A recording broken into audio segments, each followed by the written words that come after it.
to Cindy's Library. I am Cindy, and today I want to talk about everything that I managed to read for the second half of December. So let's get started. First, the physical books. I got a wee bit of a start on the Barchester series by Anthony Trollope. Read The Warden. And very, very charming. The main character is oh, Septimus Harding. He is a presenter for the cathedral.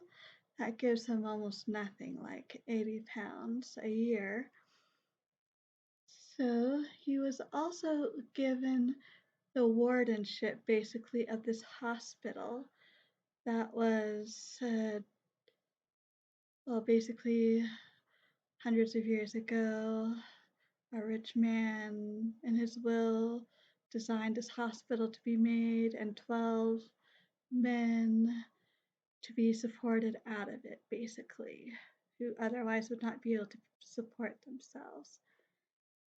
And substantial income connected with it.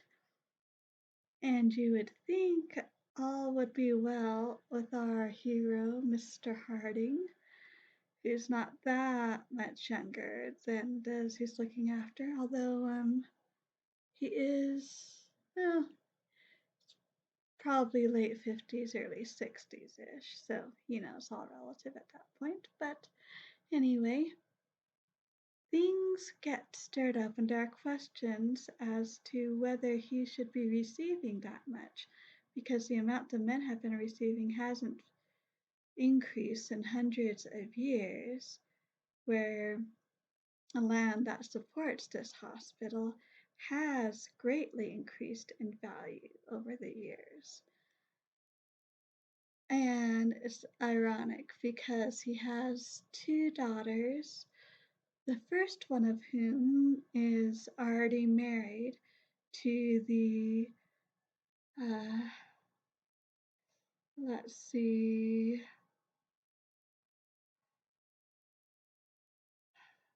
I want to say the archdeacon or archbishop.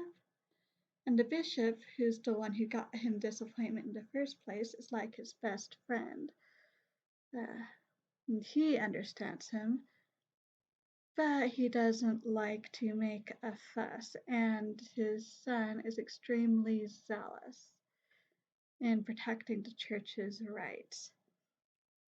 And the ironic thing is, on the other side, his much younger daughter, Eleanor, who is at this point still single, well, an interesting young man, Dr. John Bold. He is a reformer. And so he has one son-in-law pitted against his prospective son-in-law, the archdeacon versus the reformer, who is the one who brought this question up in the first place.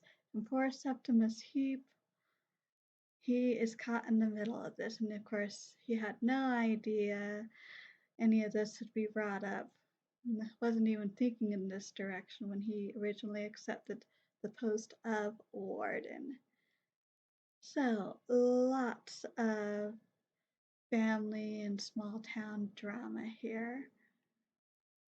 Very, very charming. I can see why people like this series, and I've heard because the warden is so relatively short, as you can see, that it's not even the best one in this series or the best of Trollope's work. So I am looking forward to exploring more. Oh, what else did I read? What else but William Shakespeare Christmas Carol by Ian Doescher. So we've got a few pictures and things included in it, and it's in play format, of course. Although this works out fairly well for something like this. But it is hilarious because you have the character of Ebenezer Scrooge, and he is basically the same as in Dickens' original, and you've got the same basic story. But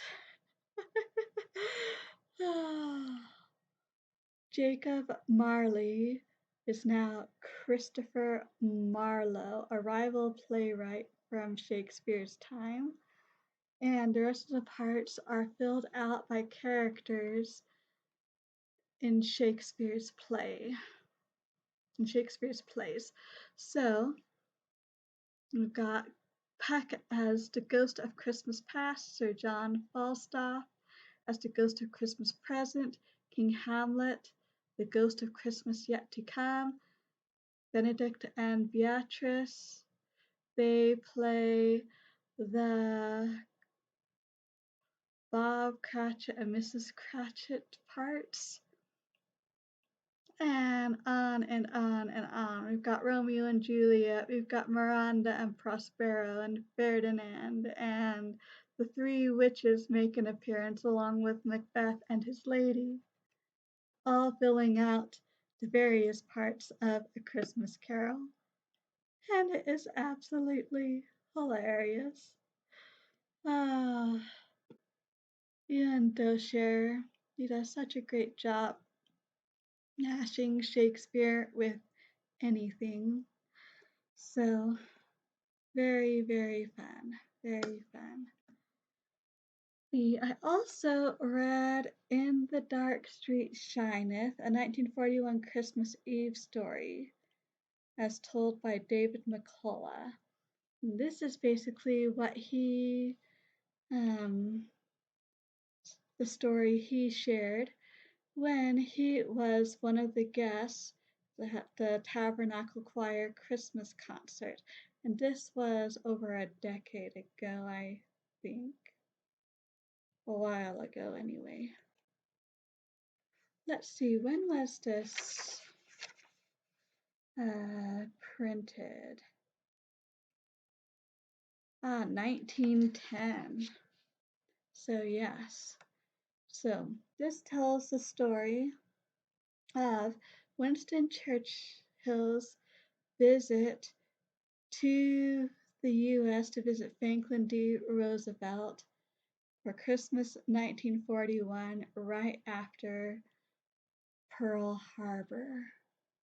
It also touches on A Christmas Carol, I'll Be Home for Christmas, which was written, I think, in 1942, specifically for the soldiers that year. And so, yeah, it's amazing that there are some true stories connected with Christmas. I also read A Christmas Book by Elizabeth Googe. Now, in here, there are, let's see,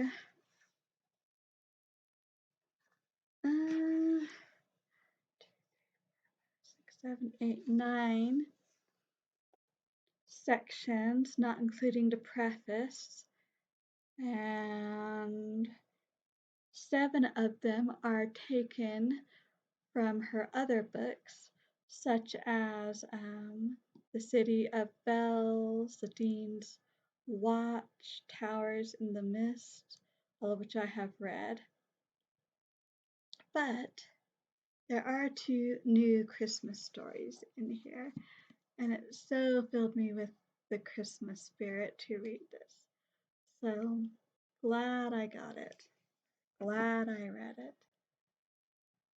Now to look at everything else for the end of December. Oh, there's one from the first half of December that I missed, and that is A Hopeful Holiday by Heather Moll. This imagines what if Darcy had not come back to propose to Elizabeth again. And roughly 6 months later, she gets invited to visit the Collinses for Christmas.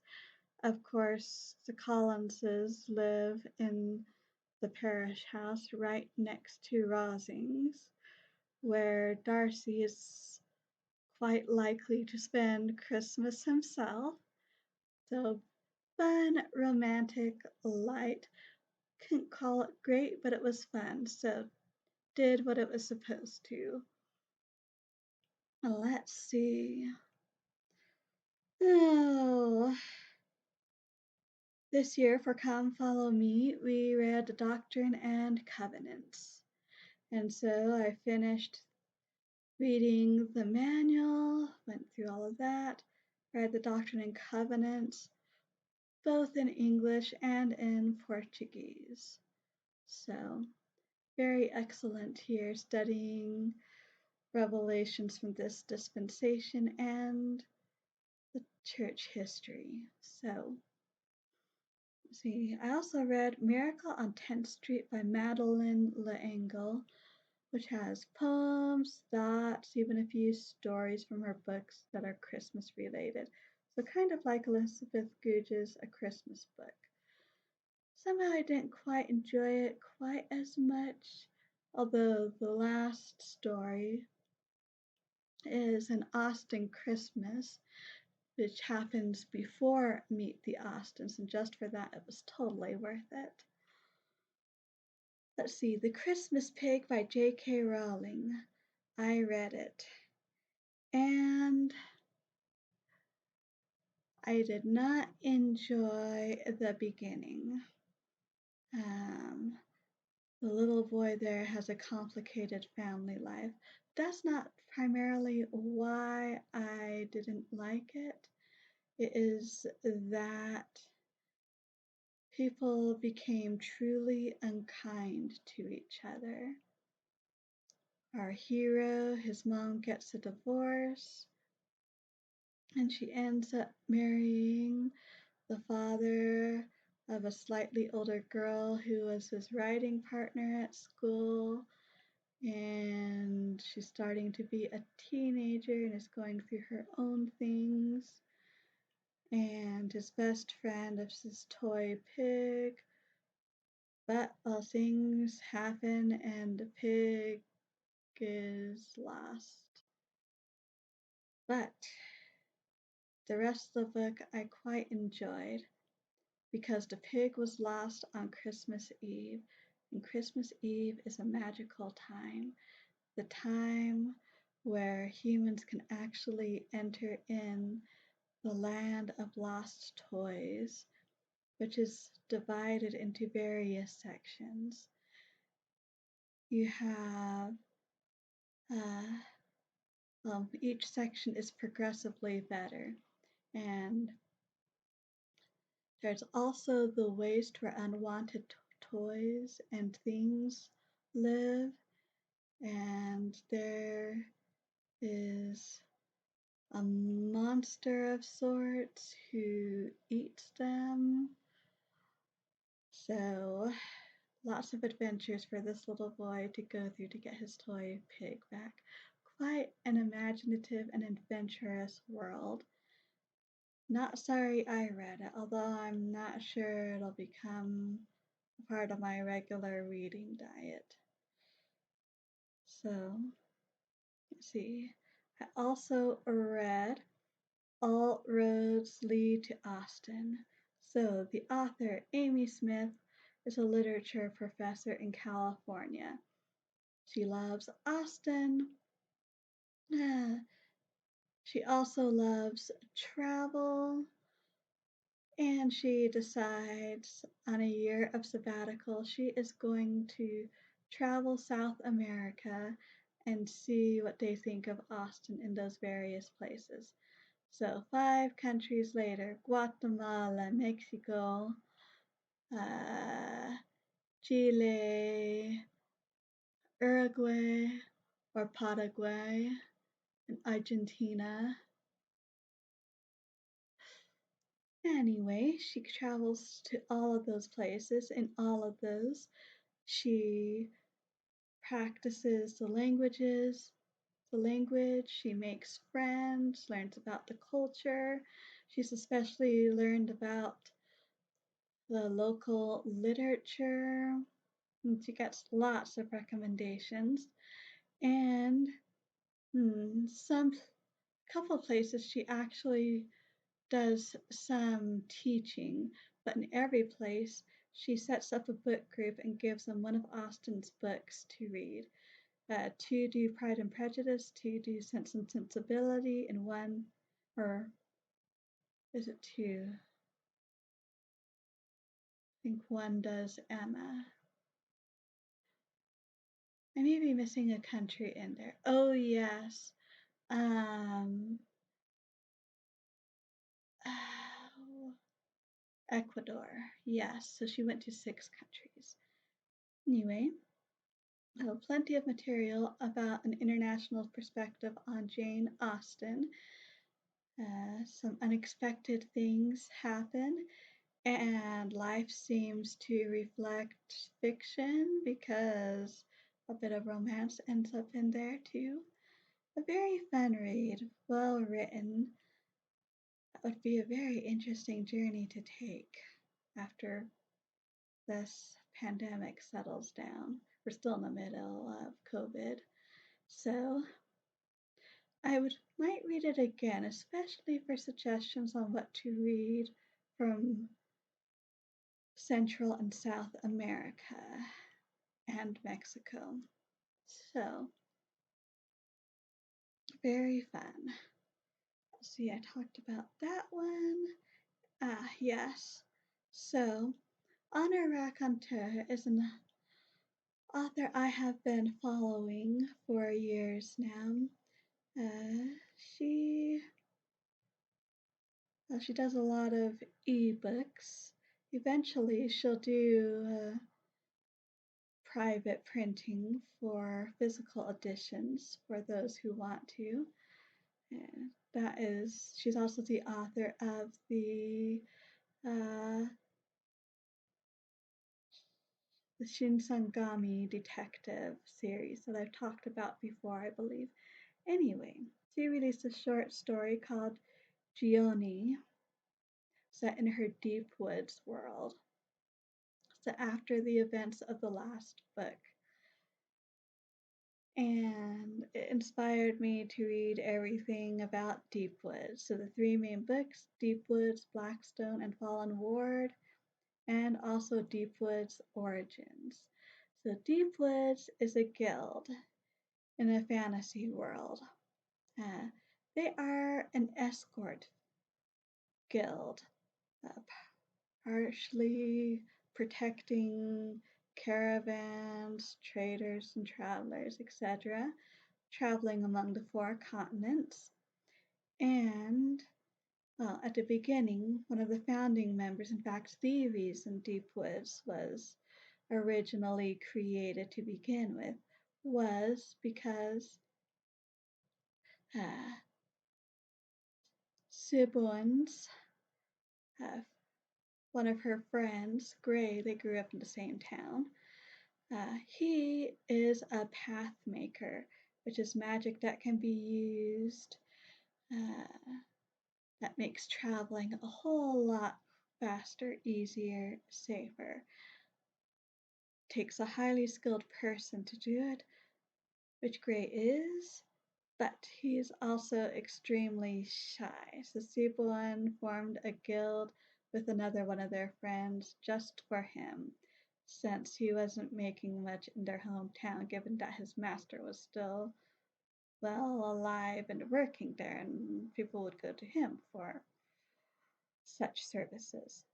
So, got Sibuan, who's uh, in charge basically, but she really is excellent at people skills, negotiating, managing different personalities, making them into a coherent whole, making good decisions for a group.